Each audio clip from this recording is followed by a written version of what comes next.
Hi, everyone, and thank you for joining me, Eric D'Souza, today for Crime Writers of Canada's series, Meet the Board. We have an all-new board, and today we have all-new board member to discuss her new position, but also get to know her a little bit better. So welcome, Diane Bator. Thanks, Eric. It's great to be here. So Diane is the Ontario, Southwest, North, and Greater Toronto Area Regional Rep for Crime Writers of Canada. She's relatively new to the position, but not new to writing or writing mysteries.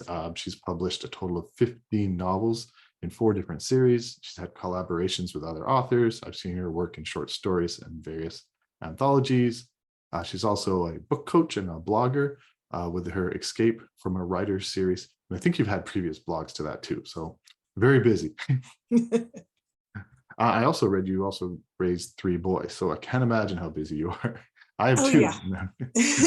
2 was enough. Yeah, 3 was a handful for sure. Especially trying to write while you're raising these 3 little, tornadoes. Yes. Yeah. You and I can discuss that at length, but we won't. So, as we mentioned, you do seem to enjoy writing different series. You have 4, and I think you're currently just working on all 4 because I saw that you have another one coming out in a different series, the Glitter Bay Mysteries, next year. So you work on all 4 still? Which one is it now? Sorry, Wild Blue Mysteries. I actually just kind of wrapped up earlier this year. The Con Lady came out, and that one is kind of the end, quote unquote, of the series, but there is that great little loophole that I can always go back later and add more to it. So I looking at all your book covers on your website, dianebator.ca, there's one thing that jumped out at me very fast about your new series. I've read a little bit about I read Gilda Wright. I think that's the Kung Fu one, right? Yeah. I read a little bit about that one. Your covers definitely say cozy mysteries, but that would be sort of in the past. The Sugarwood mysteries have definitely a darker cover to them. Without reading a word, I read a little bit of the blurbs, but am I reading the cover right? Is this a darker series for you? You know what? We started off with the cozy kind of cover. And then I thought, when the next book came out and my publisher had a whole new cover artist, and they tended to go a little bit more big and bold. So I'm like, well, let's try something just a little bit creepier and see what happens. So far, some of the feedback has been, is it really scary? No, it's still a cozy mystery. It's just got a little bit of a darker cover. Sorry, one of my sons just came home. We mentioned them. Looking for a hot chocolate. Yeah. Oh, I'm in. So it's just, you would call it slightly darker. Like reading the blogs, it didn't seem that much darker than what you've written in the past, but yeah, it's just that cover. I'm sure I'm not the first person then to ask you. Yeah, like, and it's just to play more on the mystery aspect than the cozy part. So this one seemed to have a little bit almost voodoo or something in it. Is it mystical, or are we still staying in the world of reality?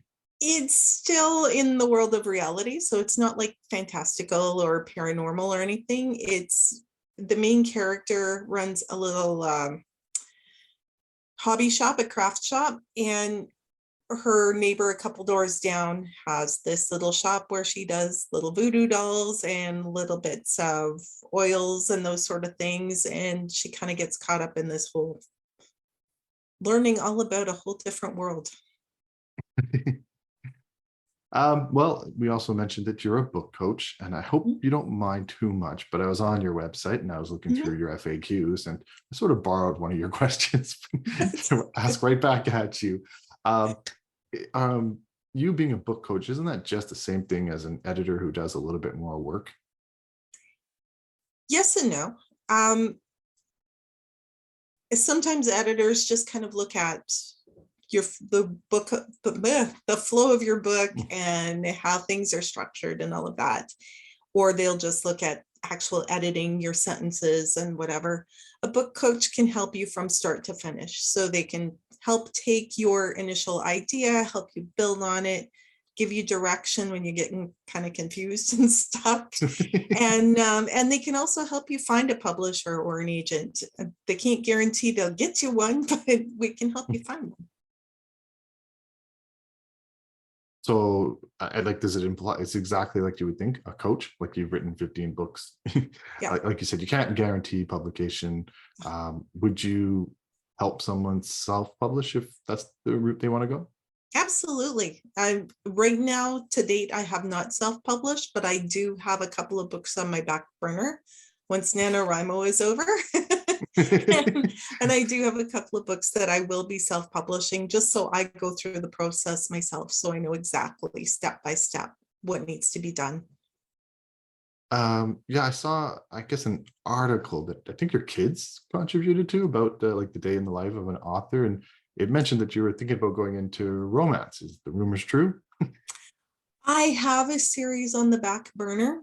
I think there was 4 or 5 books that I haven't really plotted out, but I have a good idea what I'm going to do. It's just getting this book. I tend to use NaNoWriMo to write my next book.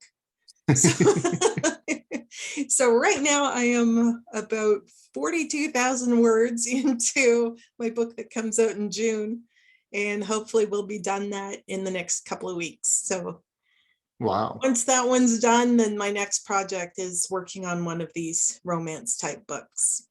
Oh, Kind of a okay. Hallmarky kind of thing. Oh, if you want to sell books, romance. Right. Well, if that's not enough, I see that you also maintain a blog. Again, according to that previous article I mentioned, I think your kid said you had 3 blogs, but I only found one currently on your website, Escape with a Writer Series, where you interview not only mystery authors, but authors of different genres. So tell us about some of the authors you've recently spoke to.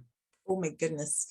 It is all just on my blog, so I just don't have the time for podcasts and all of that stuff just yet.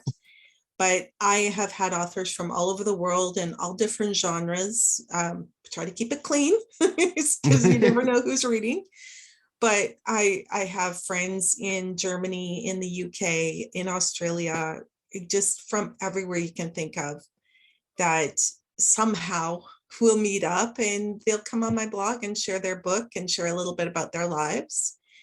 I've been really fortunate. I was introduced to a PR public relations guy out in Saskatchewan, and I've been working with him quite a bit and sharing a lot of his books as well. So all of his authors, I've got, I think I restricted them to like 8 a month so that I can still get some of my own in there as well. So Wow. Yeah. So if that's not enough, I know recently Crime Writers of Canada said, hey, would you mind being a rep for the largest population base that we have, so the Greater Toronto Area, and what do we say, North and Southwest Ontario.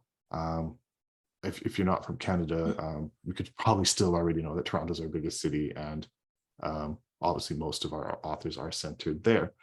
So like I said, you're relatively new to the board. You've been on for a few months now, but is it daunting taking on such a task with so many members? Definitely, mostly because I'm not right in the GTA, so I'm a little bit outside. So there's a lot of times there'll be big events that I just am not able to go to for other, I'm at other functions. I have work events. I work for live stage theater on top of everything because, you can't have too much to do, right? So there's a lot of times I won't be able to get there, but I'm more than happy to help connect people, just like I do with my blog. I just like to help connect writers and events and get as much information as I can out there to all of the authors that we have. Great. Well, no, this is the second time we spoke, because I think we met before at When Words Collide, but it was a pleasure talking to you again, Diane. I bet the next time we talk, you'll have a new novel. You do seem quite prolific. But once again, this was meet the board. It's a pleasure to have you on the show today and get to know you a little bit better. Thank you so much, Eric. I really appreciate it.